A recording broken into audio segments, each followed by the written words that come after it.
بسم الله الرحمن الرحيم.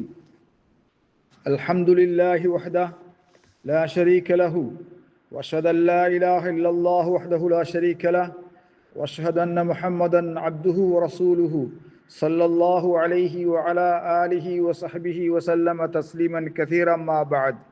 கணியத்துக்குரிய நர்மை சகோதரர்களே, பெரியார்களே, அஸ்ஸலாமு அலைக்கும் வரஹ்மத்துல்லாஹி வபரகாத்துஹு. ஹஜ்ஜுடைய செயல்பாடுகளை சுருக்கமாக கூறுவதில் இரண்டாவது அமர்வு ஃபைதா கான யௌமு ஸாமின் தில் ஹிஜ்ஜா, துல்ஹிஜ்ஜா மாதம் 9வது நாள் ஹஜ்ஜுக்காக இஹ்ராம் அணிதல், குளித்தல், மனத்திரவியங்களை பூசுதல், இஹ்ராமின் ஆடை அணிதல். கணியத்துக்குரிய சகோதரர்களே, உம்ரா கடமையை ஆரம்பிக்கின்ற பொழுது எவ்வாறு நாங்கள் செய்தோமோ அதே போல 8வது நாள் ஹஜ்ஜுக்காக இஹ்ராம் அணிதல், குளித்தல், மனத்திரவியங்களை பூசுதல், இஹ்ராம் ஆடை அணிதல். அங்கிருந்து மக்காவிலிருந்து ஹரஜிலா மினாவுக்காக செல்லுதல், அதாவது லுஹருக்கு முன்னா சுபஹ் தொழுகைக்கு பிறகு மக்காவில் இருக்கின்ற ஹாஜிகள் மினாவை நோக்கி முதலிலே செல்வார்கள் இஹ்ராமுடை அணிந்தவர்களாக. அங்கு சென்று லுஹரையும் அஸரையும் மக்ரிபை இஷாவையும் ஃபஜ்ரையும் ஹம்சலவாத் ஐநேர தொழுகையும் 4 ரக்காத்துகளை கொண்ட இஷா, அஸர், லுஹர் அந்த தொழுகைகளை 2 ரக்காத்துக்களாக, மற்றவைகளை மகரிபை 3ஆக, சுபஹ் தொழுகை 2ஆக வழமையைப் போல ஒவ்வொரு தொழுகையும் அதன் நேரத்திலே செய்யப்பட வேண்டும், நிறைவேற்றப்பட வேண்டும். ஃபலா ஜம்அ ஃபி மினா, 8வது நாள் மினாவிலே தங்கியிருக்கின்ற பொழுது ஜம்மு செய்வது மார்க்கமாக்கப்படவில்லை, நபி வழி அல்ல. இன்னமாஹுல் கஸ்ரு ஃபகத், தொழுகை உரிய நேரத்திலே சுருக்கி 3 நேர தொழுகையை உரிய நேரத்திலே சுருக்கி தொழுதல். அடுத்த நாள் காலை ஃபைதா தலஅத் ஷம்ஸ் யௌம் அரஃபா, அரஃபா தினம் சூரியன் உதயமானதும் சார இலா அரஃபா, 9வது நாள் அரஃபாவை நோக்கி செல்வார்கள். முடியுமாக இருந்தால் நமிரா என்ற இடத்திலே இறங்குவார்கள். அப்படி இல்லை என்றிருந்தால் தொடர்ந்து அரஃபாவின் நுழைவார்கள். சூரியன் உச்சியிலிருந்து சாய்ந்ததும் சல்லா அல்-லுஹர் வல் அஸர் கஸ்ரன், அங்கு கூட்டுத் தொழுகை ஜமாத்தாக லுஹரையும் அஸரையும் சேர்த்து இமாம் தொழுவிப்பார், சுருக்கி தொழுவிப்பார். ஜம்மு தக்தீம், அஸரை லுஹரோடு முற்படுத்தி சுருக்கி 2 ரக்காத்துக்களாக தொழுகை நடாத்தப்படும், அதை நீங்கள் தொழுவீர்கள். அதற்கு பிறகு யஸ்தகிலு பஅத ذلك பிதிக்ரில்லாஹி துஆஇ, அதற்கு பின்னால் அல்லாஹுவை நினைவு கூறு கொண்டு நிறைய அதுக்கார்கள் இருக்கின்றன, திக்ர்கள் இருக்கின்றன. சுப்ஹானல்லாஹி வ பிஹம்திஹி, சுப்ஹானல்லாஹில் அஸீம், சுப்ஹானல்லாஹ், அல்ஹம்துலில்லாஹ், அல்லாஹ் அக்பர், லா இலாஹ இல்லா அன்த சுப்ஹானக இன்னி குன்து மினல் ஸாலிமீன் என்ற நிறைய அதுக்கார் இருக்கின்றன. லா இலாஹ இல்லல்லாஹ் வஹ்தஹு லா ஷரீக லஹு. இப்படி இவைகளை ஓதிக்கொள்வதோடு பிரார்த்தனையிலும் ஈடுபடுதல், குர்ஆன் ஓதுதல். அஃதுல் திக்ரி கிராஅத்து குர்ஆன், திக்ரிலே சிறப்பானது குர்ஆன் ஓதுதல். அல்லாஹ்வின்பா நெருக்கத்தை ஏற்படுத்தக்கூடிய சாலிஹான நல்லமல்களை செய்வது. ஆகவே அன்றைய நாளையிலே ஒவ்வொருத்தரும் மிக ஆர்வமாக இறைவனிடத்திலே அடிக்கடி நாங்கள் பிரார்த்திப்பது, அல்லாஹ்விடத்திலே வேண்டிக் கொள்வது, அந்த நேரத்தை நாங்கள் பயன்படுத்திக் கொள்வது எங்கள் மீது கடமையாகவும் நாங்கள் ஆர்வமாக இருக்க வேண்டும்.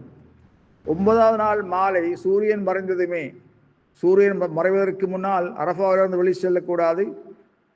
இன்சரஃப இலா முஸ்தலிஃபா, முஸ்தலிஃபாவுக்கு திரும்பி செல்வார்கள். சூரியன் மறைந்ததற்கு பிறகு முஸ்தலிஃபாவுக்கு சென்றுதான் மக்ரிப் இஷா ஜம்அன் வ கஸ்ரன், மக்ரிபை இஷாவை சேர்த்து சுருக்கி தொழுவார்கள். மக்ரிபை 3 ரக்காத்துக்களாக, இஷாவை 2 ரக்காத்துக்களாக முஸ்தலிஃபாவிலே தொழுவார்கள்.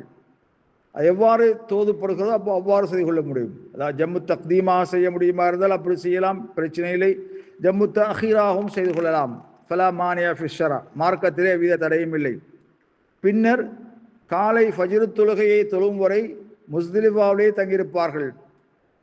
சுபஹ் தொழுகையை தொழுது பிரார்த்தனையிலே ஈடுபடுவார்கள். வானம் வெண்ணிறமாக ஆகும் வரை, சூரியன் உதயமாகும் வரை அதற்கு பின்னால் மினாவை நோக்கி செல்வார்கள். ஆகவே யஜூசுல் இன்சான் அல்லது யஷுக்கு அலைஹி முஸாஹமத்து நாஸ் அன்சரிஃப மின் முஸ்தலிஃபா கப்ல் ஃபஜ்ர். கஷ்டமான மனிதர்கள், மனித நெருக்கடியினுள் கலந்து செல்வது கடினமாக கஷ்டமாக உள்ளவர்கள் முஸ்தலிஃபாவிலிருந்து ஃபஜ்ருக்கு முன்னால் செல்வதும் அனுமதிக்கப்பட்டிருக்கிறது. நபி அலைஹிஸ்ஸலாத்து வஸ்ஸலாம் அவர்கள் ரஹஸ லிமிஸ்லிஹி, அப்படியானவர்களுக்கு அனுமதி வழங்கியிருக்கிறார்கள். மினாவை சேர்ந்ததுமே உடன் நாம் செய்ய வேண்டிய கடமை ரம்யு ஜம்ரத்துல் அகபத்துல் ஊலா, அல் அகபத்துல் ஊலான்னு சொல்லக்கூடிய முதலாவது அந்த கல்லெறியும் இடத்திற்கு சென்று அங்கு கல்லெறிவது. ஒவ்வொரு கபுல குல்லிஷை பிசபி ஹசயாத்தின், 7 கற்களை கொண்டு எறிய வேண்டும். கப்பிரு, ஒவ்வொரு கல்லை எறிகின்ற பொழுது தக்பீர் கூற வேண்டும். பின்னர் தான் கொடுக்க வேண்டிய ஹதியை அறுத்து கொடுப்பது, பின்னர் தலையை முழுமையாக மலிப்பது வலிப்பது. அஃதலு மினத் தக்சீர், தலையை கத்தரிப்பதை விட மிக சிறப்பானதாக இருக்கும். பின் கஸ்ரஹு, அதே நேரத்திலே தலையை கத்தரித்தாலும் கூட, தலை முழுக்க கத்தரித்தாலும் கூட ஃபலா ஹரஜ, அதில் எந்த விதமான தவறும் கிடையாது. பெண்ணை பொறுத்தவரையில் நகைப்பிரமான அளவு முடியின் ஓரத்திலே அவள் கத்தரித்துக் கொள்வாள். அவ்வாறு இருவரும் கத்தரித்ததற்கு பின்னால் யஹில்லு தஹல் அவ்வல், தஹல்லுல் 2 வகை இருக்கிறது. முதலாவது தஹல்லுல் அவனுக்கு ஹலாலாகிறது, அதாவது விபாஹுலஹு ஜமீ மஹதூராத்தில் இஹ்ராம் இல்லாம அதன் நிசாப், இஹ்ராம் அணிந்த காலப்பகுதியிலே தடை செய்யப்பட்ட அனைத்தும் அவனுக்கு ஹலாலாகிறது. இல்லாம அதன் நிசாப், பெண்ணை தவிர. பெண்ணோடு உறவாடுவது, உடலுறவு கொள்வது, முத்தமிடுவது, இப்படியான காரியங்களை தவிர மற்ற எல்லாம் அவனுக்கு ஹலாலாகும். கணியத்துக்குரிய சகோதரர்களே, அதற்கு பிறகு மனத்திரவியங்கள் பூசி ஆடை அணிந்து, வலிமையான ஆடை அணிந்து மக்காவுக்கு சென்று தவாஃபுல் இஃபாலா, ஹஜ்ஜுடைய தவாஃப், 7 சுற்றுதல், ஆலயத்தை சுற்றுவது அவன் மீது மார்க்கமாக்கப்பட்டிருக்கிறது. அதுக்கு பிறகு பைன சஃபா வல் மர்வா, சஃபா மர்வாவுக்கு மத்தியிலே 7 முறை ஓடுவது, சை செய்வது. இது ஹாத தவாஃப் ஒ சயீல் ஹஜ். இந்த தவாஃபும் இந்த சயீன் தான் ஹஜ்ஜுக்குரிய தவாஃப் சை என்று கூறப்படுகிறது. ஆனால் நாங்கள் மக்காவிலிருந்து செல்கின்ற 8வது நாள் செல்கின்ற பொழுது நாங்கள் நேரே மினாவுக்கு சென்றோம். தவாஃப் செய்யவும் இல்லை, சை செய்யவும் இல்லை. ஹஜ்ஜுடைய தவாஃபும் சையும் 10வது நாள் அது நிறைவேற்றப்படும். கண்ணியத்துக்குரிய சகோதரர்களே, இந்த இடத்தில் நாங்கள் நிறுத்தி 3வது கட்டமாக இன்ஷா அல்லாஹ் அடுத்ததை பார்ப்போம். வஸ்ஸலாம்.